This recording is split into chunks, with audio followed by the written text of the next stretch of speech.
Yuri Alexandrovich Bezmienow. Mr. Bezmienow was born in 1939 in a suburb of Moscow. He was the son of a high-ranking Soviet Army officer. He was educated in the elite schools inside the Soviet Union and became an expert in Indian culture and Indian languages.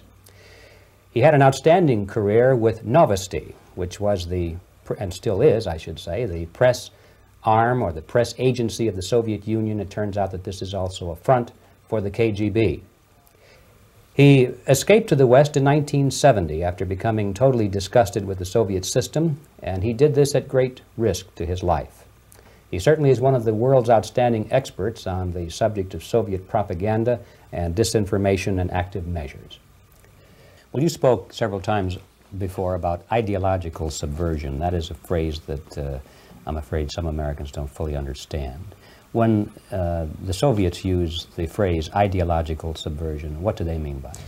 Ideological subversion is the slow process which we call either ideological subversion or active measures, активные мероприятия in the language of the KGB, or psychological warfare.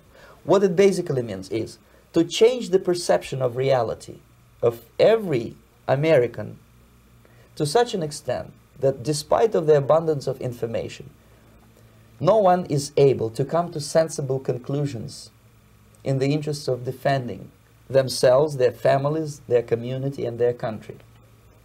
It's a great brainwashing process which goes very slow, and it's divided in four basic stages. The first one being demoralization. It takes from 15 to 20 years to demoralize a nation. Why that many years? Because this is the minimum number of years which requires to educate one generation of students in the country of your enemy, exposed to the ideology of the enemy. In other words, Marxism-Leninism ideology is being pumped into the soft heads of at least 3 generations of American students without being challenged or counterbalanced by the basic values of Americanism, American patriotism. The demoralization process in the United States is basically completed already. For the last 25 years, actually it's overfulfilled, because demoralization now reaches such areas where previously not even Comrade Andropov and all his experts would even dream of such a tremendous success.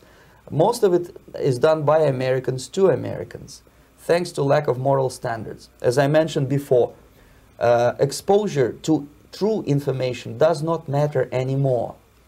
A person who was demoralized is unable to assess true information. The facts tell nothing to him.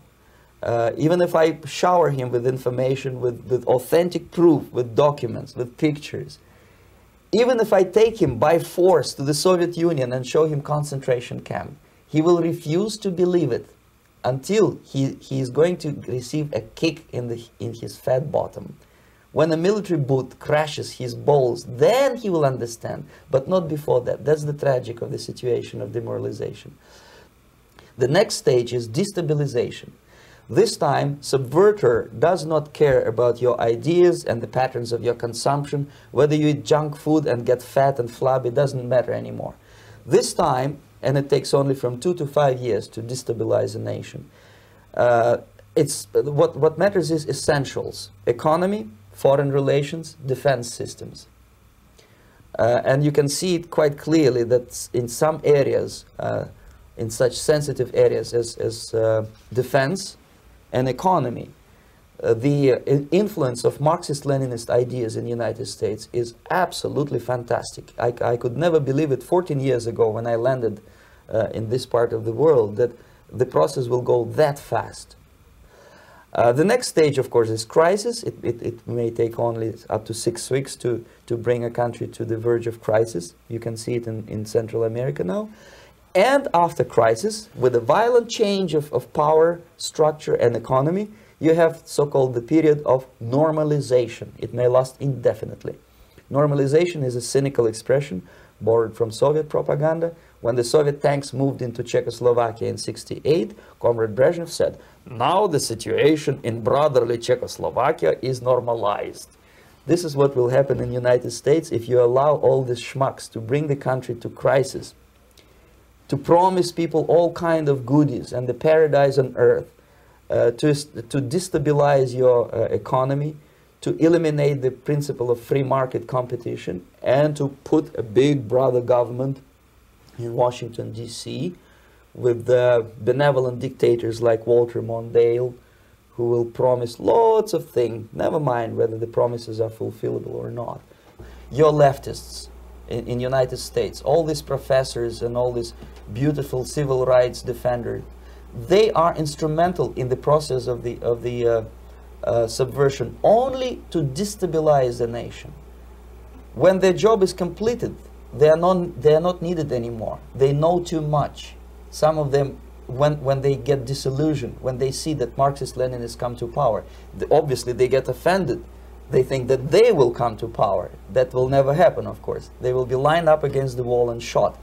But they may turn into the most bitter enemies of Marxist-Leninists when they come to power. And that's what happened in Nicaragua. You remember most of these former Marxist-Leninists were either put to prison or one of them split, and now he's working against Sandinistas. It happened in Grenada when Maurice Bishop was already a Marxist. He was executed by a new Marxist who was more Marxist than this Marxist. Same happened in Afghanistan when first there was Taraki, he was killed by Amin, then Amin was killed by Babrak Karmal with the help of KGB. Same happened in Bangladesh when Mujibur Rahman, very pro-Soviet leftist, was assassinated by his own Marxist-Leninist military comrades. It's the same pattern everywhere. The time bomb is ticking. With every second, the disaster is coming closer and closer. Unlike myself, you will have nowhere to defect to.